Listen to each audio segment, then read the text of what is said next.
Assalamualaikum warahmatullahi wabarakatuh. Ketemu lagi dengan channel kita DMP Elektro. Bismillahirrahmanirrahim. Hari ini kita baru mulai mengawali pembuatan video baru setelah bulan Ramadan ya. Dari kemarin kita sibuk di daerah kampung, tepatnya di Desa Sikayu, Kecamatan Buayan, Kabupaten Kebumen, Jawa Tengah, yang banyak kegiatan ya, biasa ya, lebaran sampai kemarin ada acara bikin event kayak layar tancap seperti itu. Nah, kali ini saya sudah beraktivitas lagi, biasa oprek-oprek. Kebetulan kita dapat servisan dari daerah Sumatera ya, Bapak Hendra Warman ya. Alamatnya di Jalan Parupuk Raya, Kota Padang, Sumatera Barat. Ini kita dipercaya untuk memperbaiki satu buah inverter merek Sian-Kesi. Dari kemarin kita sering dapat perbaikan untuk inverter Sian-Kesi, tetapi itu rata-rata yang kecil.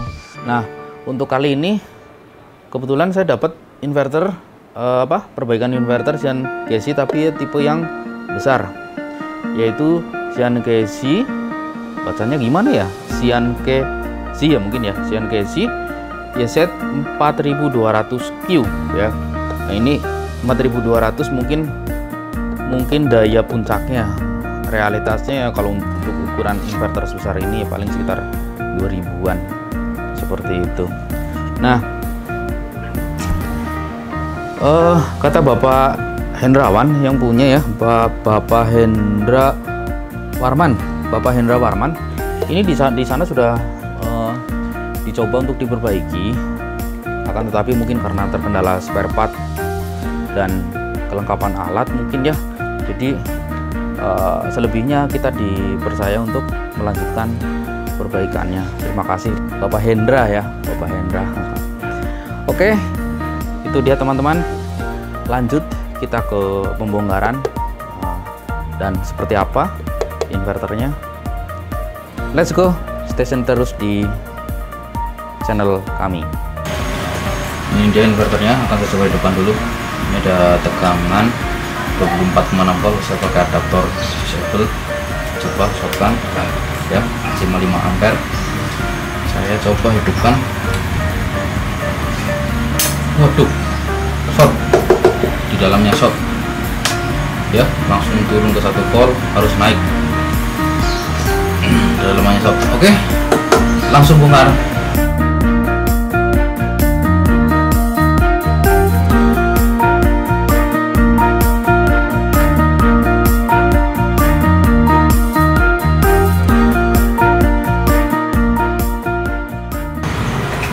Ini dia teman-teman, inverternya Sian-Kesi 4000 watt ya. Jadi seperti ini. Desainnya cukup rapi, hampir sekilas mirip Taver ya, mirip Taver yang agak tinggi. Bisa dilihat semua PCB-nya hitam seperti ini ya. Terus bagian di sini ini ada transistor kecil untuk drive ke MOSFET step up. Trafonya ada 1, 2, 3, 4. Terus kopernya 1 untuk biasa nih frekuensinya ya, sama filter. Terus SPWM-nya di sini goyang-goyang. SPWM-nya goyang-goyang. SPWM-nya bukan aneh ya, tapi saya baru ketemu yang modelnya seperti ini. Ini mungkin ya sama dengan IRS 2112 atau 2113 di EGS atau SPWM Square dan teman-temannya. Tapi di sini yang unik dia adalah memakai prosesornya itu seperti ini, dan kodenya tuh dihapus ya, kodenya dihapus teman-teman. Jadi tidak terlihat berapa tipe IC prosesor Biasanya kalau Gen Casey kan dia pakainya PIC 16F716, jadi mudah kita ganti dan kita program kembali kalau misalkan ada kerusakan di prosesornya. Tetapi untuk tipe ini dihapus mungkin semacam kayak TL 07 TL72 atau TL431 semacam itu ya. Tapi ini kakinya lebih sedikit, di baliknya pun tidak ada tulisan ini arahnya kemana, jadi hanya berupa kode komponen, resistor berapa, IC berapa, kapasitor berapa, seperti itu. Dan ini IC driver yang masuk untuk ke MOSFET bukan memakai IRS ya, tetapi memakai IDR ID7S625. Ada kristalnya juga ya. Oke, IC nya sudah kosong teman-teman, ada dua yang tidak diisi.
Oke teman-teman, ini sudah semua.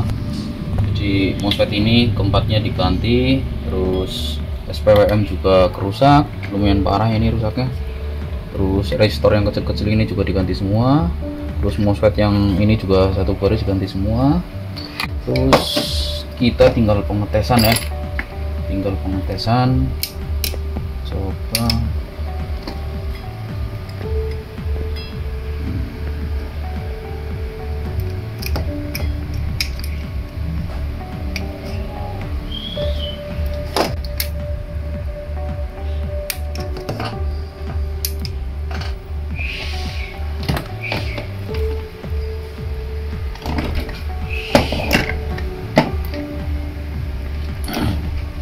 Di sini enak nih, inverternya ada display panelnya. Saya coba hidupkan ya. Saya kasih tegangan 25 volt ya. Kita nyala sebentar. Di sini output tertulis DC 26,4 volt, AC 226 volt ya. Terus arus yang dikonsumsi pun sangat efisien, hanya 0,3 ampere atau totalnya hanya 9 watt. Ini luar biasa teman-teman, inverternya mantap sekali. Efisiensinya luar biasa tinggi. Dalam kondisi standby dia hanya memakan daya sekitar 9 watt. Saya ada beban kipas sekitar 36 watt. Ini kipasnya mungkin ya, kipasnya 36 watt. Oke, akan saya coba hidupkan ke sini.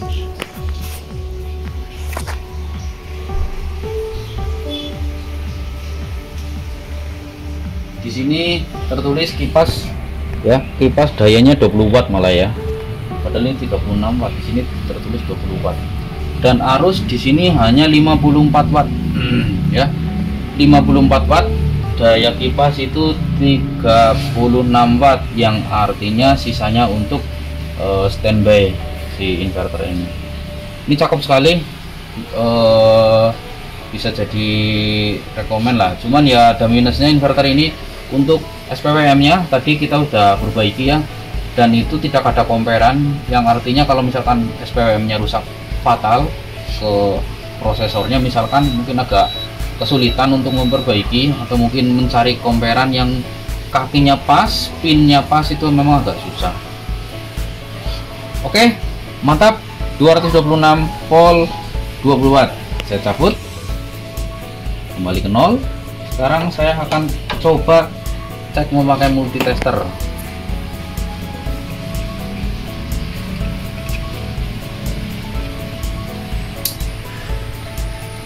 Pakai multitester di sini tertera 230 ya. Frekuensinya 49,99. Mantap sekali, mantap jiwa. Efisiensinya pun tinggi, hanya 8 watt ya, 8,9 watt. Jos. Lanjut ke perakitan.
pengetesan inverter Xian Kesi 4200 watt ya.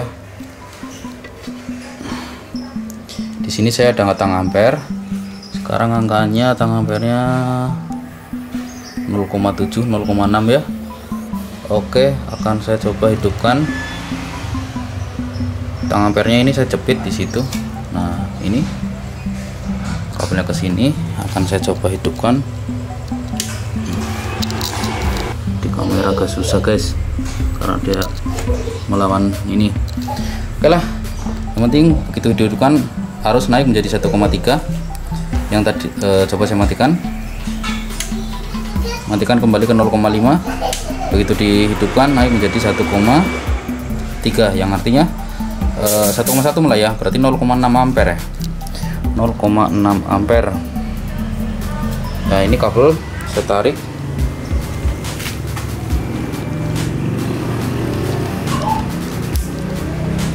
Saya tarik ke sini. Kemudian di sini ada multitester. Multitester ini apa ya? Kayaknya goyang-goyang nih kabelnya ya. Nah, ini udah 229 volt ya. Oke, sekarang ini adalah beban masuk ke vakum. Kemudian satu lagi ya, kabel yang kuning ini, karena saya colokin dua ya, kabel yang kuning ini saya tarik ke sini untuk menghidupkan genset belakang. Nah, ini apa, bukan genset, apa, jet pump. Akan saya coba buka keran air biar naik.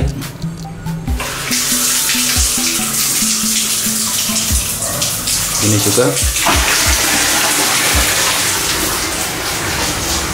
keran air naik, otomatis harusnya ampernya naik ya. Ampere sekarang naik menjadi 25 ampere ya.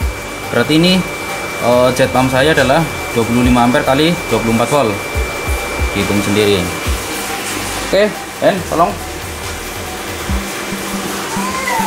Sekarang hidupkan ini vakum. Vakum hidup. Sekarang vakum dan vakum dan jet pump. Coba sekarang tambah masak nasi. Colokin. Tentepin coba. Masak nasi hidup, jet pump hidup. Naik menjadi 80 ampere. Yang artinya 80 dikali 24. Dihitung sendiri lah ya, hampir mendekati 2000. Sip, mantap. Oke, itu dia teman-teman, job kita hari ini perbaikan inverter ala DMP Elektro. Alhamdulillah inverter sudah kembali dalam keadaan normal. Semoga di sana semuanya nanti bisa dipasang dan awet tentunya ya. Harapan kita tentunya awet, tetapi namanya inverter high frekuensi itu amat sangat rentan sekali dengan yang namanya short, tabrakan dengan PLN, dan beban-beban kejut ya. Karena inverter high frekuensi itu basicnya adalah bagian penguat akhir atau yang langsung ketemu beban itu adalah MOSFET, yang dimana itu sangat rentan terhadap kerusakan. Berbeda dengan low frekuensi yang bagian panel terakhir itu langsung ketemu beban, itu adalah trafo besar, toroid biasanya ya, atau trafo-trafo yang gede, jadi lebih aman MOSFET-nya karena MOSFET ditaruhnya di belakang. Nah, perbaikan inverter seperti ini kita garansi selama 3 bulan servis, tetapi spare part mohon maaf tidak garansi. Untuk biaya itu tergantung dari kerusakan ya, tergantung dari tingkat kesulitan, dan tergantung dari daya harga barunya lah. Biasanya kalau harga barunya mahal, otomatis spare partnya pun otomatis membutuhkan spesifikasi yang lebih tinggi juga, seperti itu. Itu dia teman-teman. Terima kasih banyak yang sudah menonton. Like untuk yang suka, dislike untuk yang tidak suka, subscribe bagi yang mau, nggak subscribe nggak apa-apa. Menonton saja kami sudah terima kasih. Itu aja ya. Assalamualaikum warahmatullahi wabarakatuh.